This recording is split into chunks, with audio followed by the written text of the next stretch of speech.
Bonjour et bienvenue à tous dans ce podcast. Aujourd'hui, on va parler hypersensibilité. Quelles sont les caractéristiques principales des hypersensibles et comment vous reconnaître? C'est le podcast du jour, je vous souhaite bienvenue. Alors bonjour à tous et bienvenue dans ce podcast concernant l'hypersensibilité. Vous êtes peut-être déjà des hypersensibles ou alors vous ne savez pas encore mettre les mots sur ce que vous ressentez et ce podcast va vous aider. Ou encore vous n'êtes pas hypersensible mais vous avez envie d'aider une personne de votre entourage qui l'est, savoir comment reconnaître ses traits. Alors moi je suis hypersensible et j'ai côtoyé dans ma vie beaucoup d'hypersensibles. J'ai beaucoup aussi d'hypersensibles dans mon entourage. En général, les affirmations qui reviennent souvent, c'est je me sens pas comme les autres, je me sens différent, j'ai l'impression de venir d'une autre planète, comme si j'étais un extraterrestre. J'ai l'impression que je réfléchis tout le temps, que ça ne s'arrête jamais dans mon cerveau, jour et nuit. J'ai l'impression d'avoir comme une télé allumée dans mon cerveau qui ne s'éteint jamais. Personne ne peut me comprendre, je me sens incompris. Dans l'hypersensibilité, on va retrouver beaucoup de caractéristiques. Déjà, il va y avoir tout ce qui est hyperesthésie. L'hyperesthésie, en fait, ce sont les sens, donc nos 5 sens, qui sont en éveil et qui sont plus forts que chez les autres personnes. Il va y avoir l'hyperesthésie visuelle. Donc l'hyperesthésie visuelle, donc on peut avoir l'impression de voir les couleurs plus fortes que les autres, d'être gêné parfois par la luminosité ou de voir des détails auxquels les autres ne prêtent pas attention. Par exemple, en rentrant dans une pièce, on va des fois apercevoir certains détails et on pourra les rapporter par la suite. Ce seront des choses en fait auxquelles les autres vraiment n'auront pas porté attention à ce moment-là. Quand je vous parle de la luminosité, c'est parfois très fatigant. Il suffit qu'on soit dans une pièce qui soit très lumineuse pour des fois être dérangé. Moi, c'est souvent le soir, je ne supporte pas les lumières fortes et j'ai besoin de lumière tamisée. Il y a aussi tout ce qui est néon en général dans les grandes surfaces ou dans les magasins qui sont très gênantes pour nos yeux et qu'on ne supporte pas bien. L'hyperesthésie auditive, c'est quand on va être dérangé par tout ce qu'on entend comme petit bruit. On peut dire que c'est un peu une hyper-perception en fait, des bruits environnants autour de nous, qui vont nous empêcher en fait de nous concentrer. Moi souvent quand j'étais jeune, on me disait que j'étais dans la lune. C'est souvent ce qui est rapporté chez les hypersensibles, cette impression en fait pour les autres qu'on est un petit peu dans la lune ou qu'on se déconnecte parfois. Non, en fait, des fois, simplement, on entend des petits bruits que les autres ne perçoivent pas, qui peuvent venir, en fait, perturber notre concentration. Il va y avoir aussi l'hyperesthésie olfactive. Donc ça, c'est un peu le sens de l'odorat qui est un peu trop en éveil. Quand ce sont des odeurs agréables, ce n'est pas gênant. Mais parfois, quand c'est des odeurs désagréables, ça peut vite se transformer en cauchemar. Moi, je peux vous donner l'exemple, en fait, par rapport au parfum. En général, quand quelqu'un porte un parfum qui m'est un petit peu entêtant, en fait, ce que ça me fait, c'est que ça vient m'irriter vraiment, ça vient me perturber, mais jusqu'au point que la personne en face de moi, des fois, m'irrite, rien qu'avec son parfum. Il y aura aussi l'hyperesthésie kinesthésique, donc ça, c'est tout ce qui est le toucher. Donc ça peut être une gêne, par exemple, sur certains vêtements que l'on porte, certaines matières que l'on ne supporte pas, ou des petits élastiques qui nous frottent, ou des petites fermetures éclairs qui nous frottent à un endroit et qui vont vraiment peut-être passer inaperçus chez les autres, mais qui nous vont nous faire vivre un enfer. Et enfin, l'hyperesthésie gustative, qui pour moi est le moins gênant. Je trouve que justement c'est une bonne chose parce que parfois ça nous met à l'abri des intoxications alimentaires quand on arrive à reconnaître des odeurs qui nous préviennent en fait que l'aliment est plus bon. Alors en fait, souvent cette hyperesthésie, elle se combine en fait avec une activation croisée de tous les sens dans le cerveau. Et c'est ce qu'on appelle la synesthésie. Je vais vous donner un exemple pour que vous compreniez bien. Alors l'exemple, c'est le restaurant. Moi, je vous donne cet exemple parce qu'en fait, c'est l'endroit vraiment où je ressens le plus ce problème. Et du coup, c'est cet exemple qui me vient à l'esprit à l'instant. En fait, quand vous allez au restaurant, vous avez tout un tas de bruits. Donc, par exemple, déjà, il va y avoir le bruit des gens autour de nous, des tables, des conversations, des serveurs, des bruits des couverts, des cuisines, etc. Les serveurs qui passent entre les tables. Souvent, la luminosité est assez forte. Et en plus, il y a les odeurs qui rentrent en compte, les odeurs des plats qui sont distribués dans le restaurant. Donc tout ça, ça fait tout un tas d'informations à traiter. Et comme les sens sont en hyperesthésie, chez les hypersensibles, les sens sont plus intenses. Donc forcément, on reçoit toutes ces informations à traiter plus intensément que les autres. Moi, par exemple, quand je vais au restaurant, je ne me sens pas à l'aise, c'est pas un endroit où je me sens bien, où je me sens relaxée, parce qu'en fait, je me sens assaillie un peu par tous ces sens qui sont en éveil et qui, du coup, me mettent mal à l'aise, ne me permettent pas d'être bien, d'être dans un moment agréable. Donc du coup, j'évite au maximum d'aller au restaurant parce que c'est pas un moment plaisant pour moi. Ou alors il faut que ce soit vraiment lumière tamisée, un restaurant très calme avec des tables éloignées les unes des autres où je puisse me sentir à l'aise. Alors il y a des personnes pour qui ça va être autre chose, comme le métro, le bus, le train, ça peut être aussi les magasins.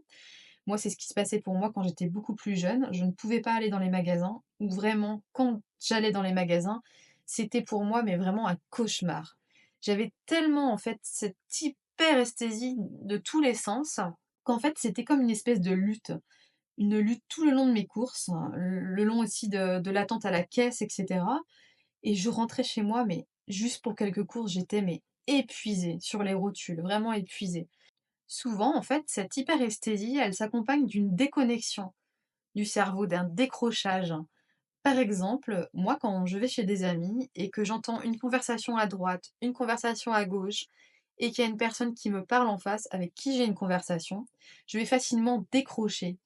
Et c'est comme si mon cerveau allait se déconnecter. En fait, je n'arrive pas à me concentrer, ça me gêne, hein, ça me gêne, je n'arrive pas à entendre que le bruit de la conversation en face de moi. Je voulais vraiment vous parler de cette dissociation mentale, en fait, de cette déconnexion, de ce décrochage au moment où ça devient trop pour nous, trop intense au niveau des sens, donc de cette hyperesthésie, trop intense au niveau des émotions. Il y a quelque chose qui se met en place dans le cerveau, dans l'amygdale cérébrale, et qui fait en fait comme un court-circuit, voilà, et qui nous donne cette sensation de dissociation. Alors ça, c'est vraiment un symptôme, on dit entre parenthèses, à part entière des hypersensibles, et je pense que j'en ferai un podcast à part entière pour vous en parler, parce que maintenant je connais vraiment cette sensation et je m'y suis habituée, et ça a été une sensation qui a été très difficile à vivre pour moi dans le passé quand j'étais plus jeune, qui donne parfois l'impression en fait de devenir fou, et aussi une sensation qu'on n'arrive pas à décrire aux autres. Donc cette amygdale cérébrale qui disjoncte et qui vous fait vraiment une sensation de dissociation. Donc c'est comme si vous vous dissociez de vos pensées, de votre corps et de l'extérieur. En fait, c'est un peu un mécanisme de survie, hein, qui nous permet en fait d'être à distance à ce moment-là des angoisses que l'on peut ressentir et du coup qui nous permet en fait de tenir sur le moment, de pouvoir continuer à vivre le moment qu'on est en train de vivre sans être trop submergé par les émotions. Voilà, c'est une déconnexion qui nous permet de vivre un petit peu à distance le moment qui se vit pour pouvoir le supporter plus facilement. Ça donne un peu cette sensation d'être spectateur ou spectatrice vraiment du moment que l'on vit. Voilà, c'est vraiment une déconnexion. Donc ça a toute son importance quand on ressent des angoisses et qu'on ne veut pas être trop submergé par nos émotions. Alors dans l'hypersensibilité, il va y avoir aussi l'hyperaffectivité. Donc l'hyperaffectivité, c'est ce besoin d'amour constant, ce besoin de câlin tout le temps, ce besoin de réconfort, ce besoin d'avoir des compliments. Il va y avoir la difficulté à gérer les conflits, donc que ça soit à la maison ou en entreprise. Je vous donne par exemple un exemple pour moi à la maison. Quand souvent 2 personnes en face de moi se disputent, je vais vraiment être très affectée par cette dispute et je vais avoir tendance à vouloir régler les choses tout de suite. Et parfois, il est légitime en fait. Donc, ce n'est pas forcément en rabibochant les personnes en face de nous que ça va faire le travail, parce que des fois, il faut que chacun réfléchisse de son côté. Mais en tant qu'hypersensible, on a vraiment cette difficulté à partir se coucher ou à passer à autre chose si on voit que les gens sont encore en conflit en face de nous. Donc on aura tendance à jouer voilà, les médiateurs et à vouloir tout de suite gérer le conflit pour les autres, à un peu s'en mêler pour être sûr que voilà, ce conflit soit terminé. En entreprise, ça va être par exemple la difficulté à gérer un peu la médisance des autres. Souvent, on le voit dans certaines entreprises, les collègues parlent les uns sur les autres, ont parfois des paroles médisantes qu'on a du mal à comprendre, et ça peut réellement nous affecter. Et on va avoir du mal à travailler dans des entreprises où il y a une mauvaise ambiance. Pour nous, ça va être très important. Il va falloir qu'on trouve un lieu où on se sente bien, où on puisse travailler en toute sérénité, en étant sûr que l'ambiance soit, adéquate et soit compatible avec notre état d'esprit. Donc voilà, cette hyperaffectivité, c'est prendre aussi tout trop à cœur. Quand on va avoir un conflit, nous, personnel avec quelqu'un, on va tendance à être susceptible, vexé facilement et peut nous affecter profondément. La parole de quelqu'un peut nous affecter profondément. Il y a aussi cette hyper empathie qui rentre en compte, vraiment être touché par tous les malheurs, par toutes les difficultés, par la souffrance des autres. Moi, je vois que parfois les infos, ça m'est insupportable à regarder. Souvent, je regarde les infos ou le journal du 20h et je me mets à pleurer, comme si en fait on ne pouvait pas contrôler ces larmes, on ne pouvait pas contrôler cette tristesse, cette empathie qui vient tout de suite nous atteindre, même pour quelque chose de lointain et qui ne nous regarde pas. En fait, on se sent souvent et presque toujours concerné par le malheur des autres. Alors on va aussi avoir cette impression d'être comme une éponge au contact des autres, comme si on allait percevoir un peu les émotions des autres, que ce soit les émotions positives ou négatives, elles nous atteignent facilement. Donc si on a quelqu'un en face de nous qui est pas bien ou qui pleure, on va tout de suite se sentir triste et comprendre facilement la personne. Ça fait souvent de nous des personnes empathiques. On a aussi souvent cette impression un peu de télépathie parfois, de lire un peu dans les pensées des gens. On va facilement en fait savoir si la personne, quand elle nous parle, est en adéquation avec ce qu'elle dit. Si par exemple elle nous dit je suis très contente de te voir et que le corps ne dit pas la même chose, on va le percevoir. On va facilement percevoir aussi le mensonge. Ensuite, la pensée en arborescence. Donc ça, c'est une pensée en fait qui part un peu dans tous les sens. On perd un peu le fil de ce à quoi on avait commencé à penser au début. Parfois, moi, je me laisse aller à la rêverie, un peu à l'imagination facilement. Je commence à penser à quelque chose et je me rends compte 10 minutes plus tard que ma pensée s'est évadée dans tous les sens et que j'ai pensé à 1000 choses à la fois, alors que j'étais au départ concentrée sur une pensée bien précise. Donc ça, la pensée en arborescence, c'est quelque chose que l'on retrouve beaucoup chez les hypersensibles, mais aussi chez les suréfficients mentaux. C'est quelque chose qui est très fatigant au quotidien. Le cerveau ne s'arrête jamais, ne se met jamais sur pause. Moi, je vois le soir, j'ai du mal à m'endormir. J'ai souvent des problèmes de sommeil parce que je n'arrive pas à mettre pause sur mon cerveau. Je n'arrive pas à arrêter de penser. Et c'est là que souvent la pensée en arborescence rentre en compte. C'est quand on a du temps pour réfléchir et pour penser. On s'évade en fait dans un tas de pensées et on a du mal à trouver le sommeil et à mettre pause à ces pensées, à arrêter en fait ce petit moulin qui fonctionne tout le temps, tout le temps et tout le temps. Souvent, les hypersensibles sont des êtres perfectionnistes, donc il va falloir qu'ils apprennent à avoir des priorités dans la vie et à ne pas toujours se mettre de stress et de pression dans tout ce qu'ils font, parce qu'ils aiment que tout soit fait avec perfection. Et parfois, ça peut vraiment amener à des angoisses envahissantes quand on veut que tous les aspects de notre vie soient parfaits, quand on se met une liste monstrueuse à faire sur la journée et qu'on culpabilise de ne pas avoir réussi. Voilà, on se met une pression trop importante. Et ça, il va falloir apprendre à la gérer. Donc voilà, on a fait un petit peu le tour des caractéristiques de l'hypersensibilité. Il faut savoir en fait qu'il y en a encore beaucoup plus, mais je vous ai donné vraiment les principales pour essayer déjà de vous reconnaître.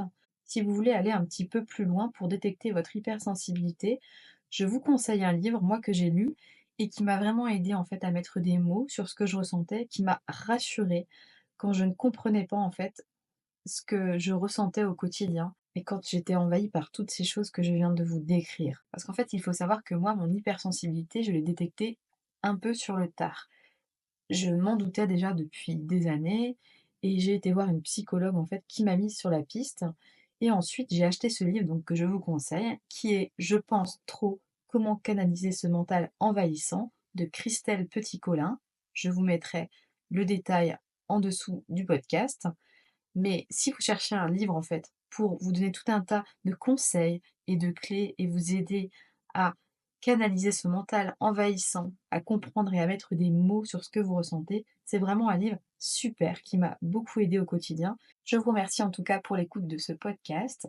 Si vous avez des questions à me poser, n'hésitez pas à me les poser en commentaire, je vous y répondrai avec plaisir. N'hésitez pas non plus à vous abonner pour ne rien manquer, à liker la vidéo ou à la partager à un ou une amie qui aurait peut-être besoin de connaître les caractéristiques de l'hypersensibilité et qui peut-être se demande si lui aussi il est hypersensible.